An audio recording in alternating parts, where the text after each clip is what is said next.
ಚುನಾವಣೆಯ ಮೇಲೆ ಇರೋ ಆಸಕ್ತಿ ಆಡಳಿತದ ಮೇಲೆ ಯಾಕಿಲ್ಲ? ಕೊರೋನಾಗೆ ಯಾಕಿಲ್ಲ ಉಚಿತ ಚಿಕಿತ್ಸೆ? ಸರ್ಕಾರದ ಮೇಲೆ ಸಿದ್ದು ಗದಾ ಪ್ರಹಾರ.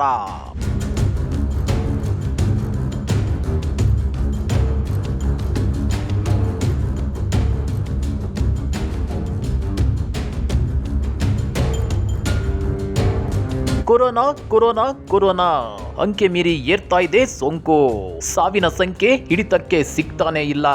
ಒಂದು ಕಡೆ ಲಾಕ್ ಡೌನ್ ಮಾಡಿ ಅನ್ನೋ ಕೂಗು, ಮತ್ತೊಂದು ಕಡೆ ಬೇಡ ಅನ್ನೋ ಮಾತು.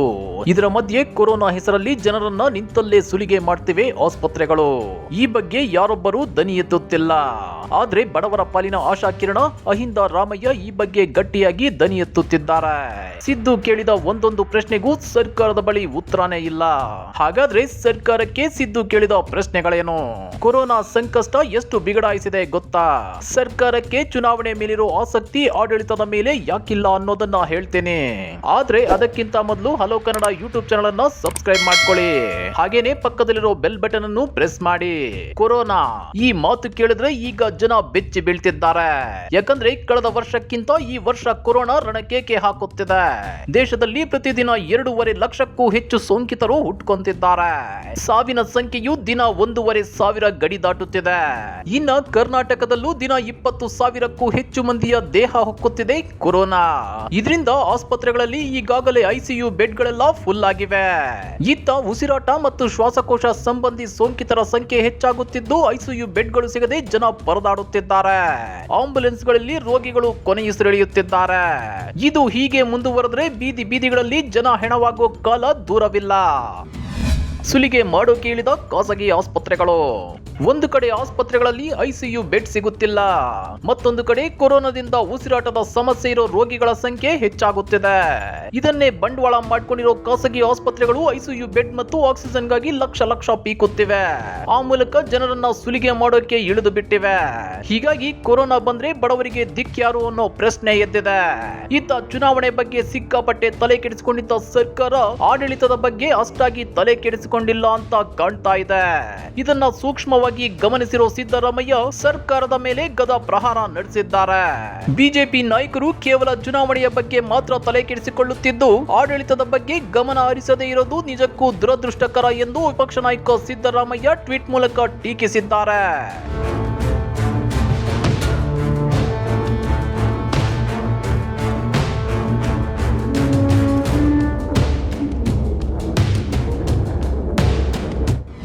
ಕೊರೋನಾ ಬಗ್ಗೆ ಇನ್ನೂ ಬಂದಿಲ್ಲ ಸೀರಿಯಸ್ನೆಸ್. ರೂಲ್ಸ್ ಮಾಡುವವರೇ ರೂಲ್ಸ್ ಬ್ರೇಕ್. ರಾಜ್ಯದಲ್ಲಿ ಕೊರೋನಾ ಹೆಚ್ಚಾಗುತ್ತಿದೆ. ಹೀಗಾಗಿ ಜನಸಂದಣಿ ಇರೋ ಕಡೆ ವ್ಯವಹರಿಸಬೇಕಾದ್ರೆ ಕಡ್ಡಾಯವಾಗಿ ಮಾಸ್ಕ್ ಧರಿಸಬೇಕು. ಜೊತೆಗೆ ಸಾಮಾಜಿಕ ಅಂತರವನ್ನ ಕಾಪಾಡಿಕೊಳ್ಳಬೇಕು. ಈ ನಿಯಮಗಳನ್ನ ಉಲ್ಲಂಘಿಸಿದ್ರೆ ದಂಡ ವಿಧಿಸ್ತೀವಿ ಅಂತ ಸರ್ಕಾರ ಹೇಳ್ತಿದೆ. ಆದ್ರೆ ಈ ರೂಲ್ಸ್ ಜನಪ್ರತಿನಿಧಿಗಳಿಗೆ ಮಾತ್ರ ಅಪ್ಲೈ ಆಗ್ತಾನೆ ಇಲ್ಲ. 3 ಕ್ಷೇತ್ರಗಳ ಉಪಚುನಾವಣೆಯಲ್ಲಿ ಎಲ್ಲಾ ಪಕ್ಷಗಳ ನಾಯಕರು ಬಹಿರಂಗ ಪ್ರಚಾರ ರ್ಯಾಲಿಗಳನ್ನ ನಡೆಸುವಾಗ ಸಾಕಷ್ಟು ನಾಯಕರು ಮಾಸ್ಕ್ ಹಾಕಿರ್ಲಿಲ್ಲ. ಸಾಮಾಜಿಕ ಅಂತರ ಪಾಲನೆಯಂತೂ ಇರಲೇ ಇಲ್ಲ. ಹಾಗಾದ್ರೆ ರೂಲ್ಸ್ ಮಾಡೋ ರಾಜಕಾರಣಿಗಳೇ ರೂಲ್ಸ್ ಬ್ರೇಕ್ ಮಾಡಿದ್ರೆ ಹೇಗೆ? ಕೊರೋನಾ ರೂಲ್ಸ್ ಬರೀ ಜನಸಾಮಾನ್ಯರಿಗ ಅನ್ನೋ ಪ್ರಶ್ನೆಗಳು ಮೂಡುತ್ತಿವೆ.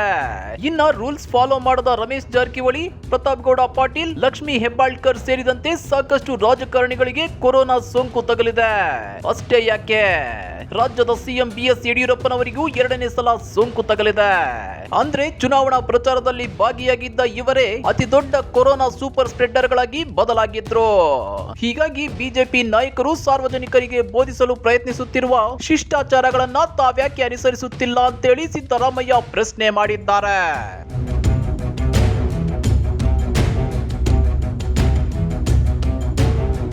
ಸರ್ಕಾರಿ ಆಸ್ಪತ್ರೆಗಳು ತುಂಬಿರೋದ್ರಿಂದ ಜನ ಚಿಕಿತ್ಸೆಗಾಗಿ ಖಾಸಗಿ ಆಸ್ಪತ್ರೆಗಳತ್ತ ಸಾಗುತ್ತಿದ್ದಾರೆ.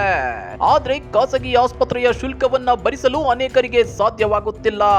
ಹೀಗಾಗಿ ಖಾಸಗಿ ಆಸ್ಪತ್ರೆಗಳಿಗೆ ರೆಫರ್ ಮಾಡಲಾದ ರೋಗಿಗಳಿಗೆ ಕೋವಿಡ್-19 ಚಿಕಿತ್ಸೆಯನ್ನ ಉಚಿತವಾಗಿ ನೀಡಲು ಕ್ರಮ ಕೈಗೊಳ್ಳಬೇಕು ಅಂತೇಳಿ ಮುಖ್ಯಮಂತ್ರಿ ಮತ್ತು ಆರೋಗ್ಯ ಸಚಿವರನ್ನ ಸಿದ್ದರಾಮಯ್ಯ ಒತ್ತಾಯಿಸಿದ್ದಾರೆ.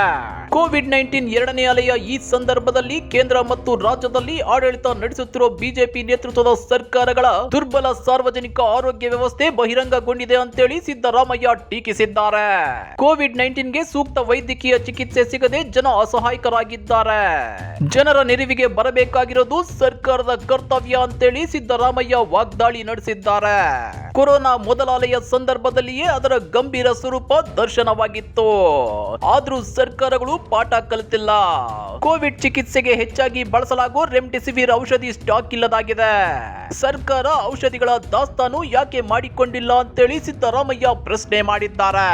ಸ್ನೇಹಿತರೆ, ಒಂದ್ ಸ್ವಲ್ಪ ಹೊತ್ತು ರಾಜಕೀಯ ಪಕ್ಕಕ್ಕಿಟ್ಟು ಈ ಕೊರೋನಾ ವೈರಸ್ ಹೇಗೆ ಹರಡುತ್ತೆ ಅನ್ನೋದನ್ನ ಹೇಳ್ತೀನಿ ನೋಡಿ.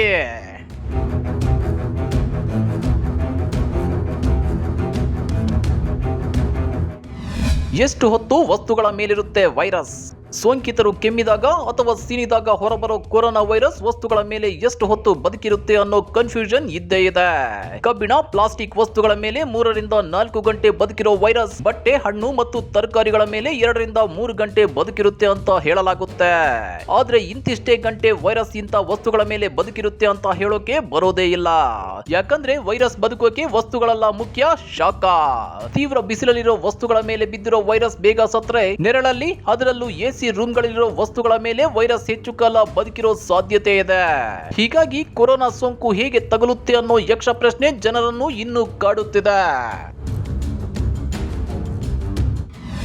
ಗಾಳಿಯಿಂದಲೂ ಹರಡುತ್ತಾ ಕೊರೋನಾ? ಈ ಪ್ರಶ್ನೆಗೆ ಹೌದು ಅಂತಾನೆ ಉತ್ತರ ಕೊಡಬಹುದು. ಆದ್ರೆ ಗಾಳಿಯಲ್ಲಿ ಕೊರೋನಾ ವೈರಸ್ ಎಷ್ಟು ಹೊತ್ತು ಇರುತ್ತೆ? ಗಂಟೆಗಟ್ಟಲೆ ಇರುತ್ತಾ ಅಂದ್ರೆ ಖಂಡಿತ ಇಲ್ಲ ಅಂತಾನೆ ಹೇಳ್ಬೋದು. ಯಾಕಂದ್ರೆ ಸೋಂಕಿತರು ಕೆಮ್ಮಿದಾಗ ಅಥವಾ ಸೀನಿದಾಗ ಹೊರಬರೋ ಎಂಜಿಲಿನ ಸಣ್ಣ ಸಣ್ಣ ಕಣಗಳಲ್ಲಿ ವೈರಸ್ ಹೊರಬರುತ್ತೆ.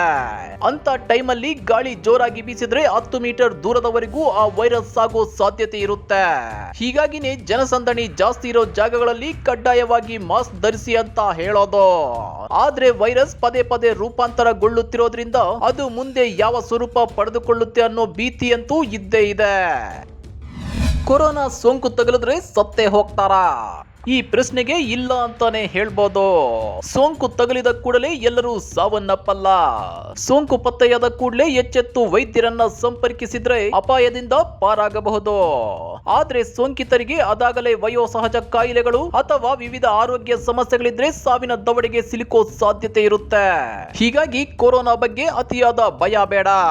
ಆದ್ರೆ ಖಂಡಿತ ನಿರ್ಲಕ್ಷ್ಯವಂತೂ ಇರಲೇಬಾರದು.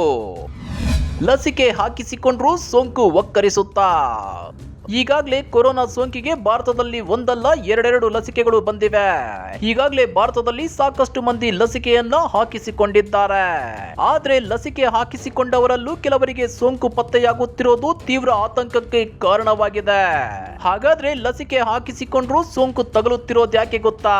ಸದ್ಯ ಜಗತ್ತಿನಾದ್ಯಂತ ಕಂಡು ಹಿಡಿದಿರೋ ಸಾಕಷ್ಟು ಲಸಿಕೆಗಳನ್ನ 28 ದಿನಗಳ ಅಂತರದಲ್ಲಿ ಕನಿಷ್ಠ 2 ಡೋಸ್ ರೂಪದಲ್ಲಿ ತೆಗೆದುಕೊಳ್ಳಬೇಕು. ಹೀಗೆ 28 ದಿನಗಳ ಅಂತರ 2 ಡೋಸ್ ತೆಗೆದುಕೊಂಡ 15 ದಿನಗಳ ನಂತರ ದೇಹದಲ್ಲಿ ಆಂಟಿಬಾಡಿ ಡೆವಲಪ್ ಆಗುತ್ತೆ.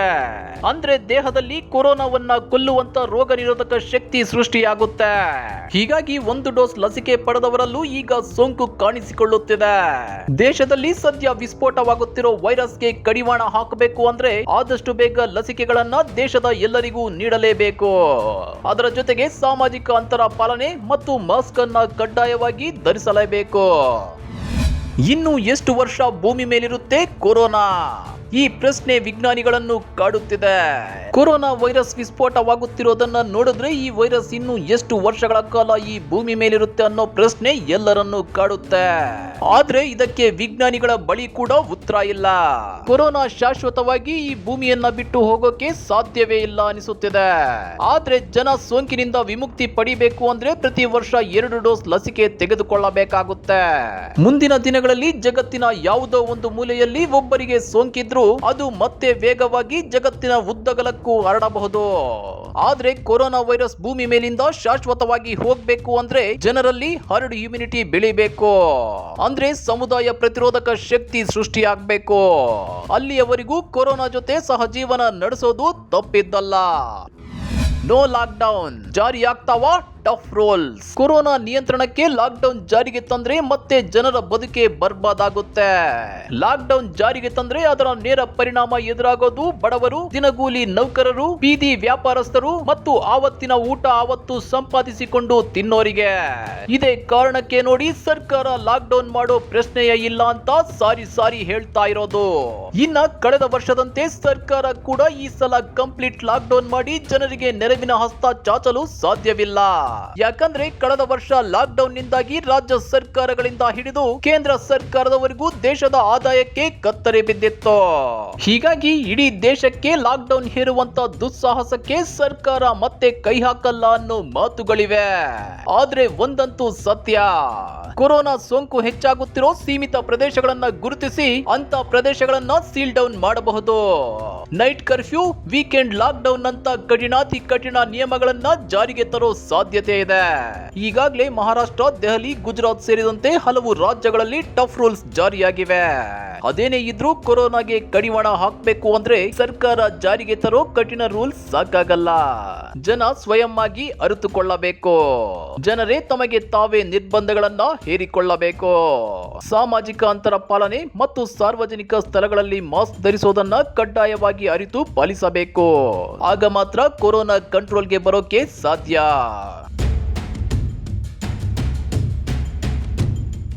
ಈ ವಿಡಿಯೋ ಬಗ್ಗೆ ನಿಮ್ಮ ಅಭಿಪ್ರಾಯ ಏನು ಅನ್ನೋದನ್ನ ಕಾಮೆಂಟ್ ಮಾಡಿ. ಹಾಗೇನೆ ವಿಡಿಯೋ ಇಷ್ಟ ಆದ್ರೆ ಲೈಕ್ ಮಾಡಿ, ಶೇರ್ ಮಾಡಿ. ಇಂಥ ಮತ್ತಷ್ಟು ರೋಚಕ ಇಂಟ್ರೆಸ್ಟಿಂಗ್ ಸುದ್ದಿಗಳನ್ನ ಮಿಸ್ ಮಾಡದೆ ನೋಡಬೇಕು ಅಂದ್ರೆ ನಮ್ಮ ಯೂಟ್ಯೂಬ್ ಚಾನಲ್ ಅನ್ನ ಸಬ್ಸ್ಕ್ರೈಬ್ ಮಾಡ್ಕೊಳ್ಳಿ.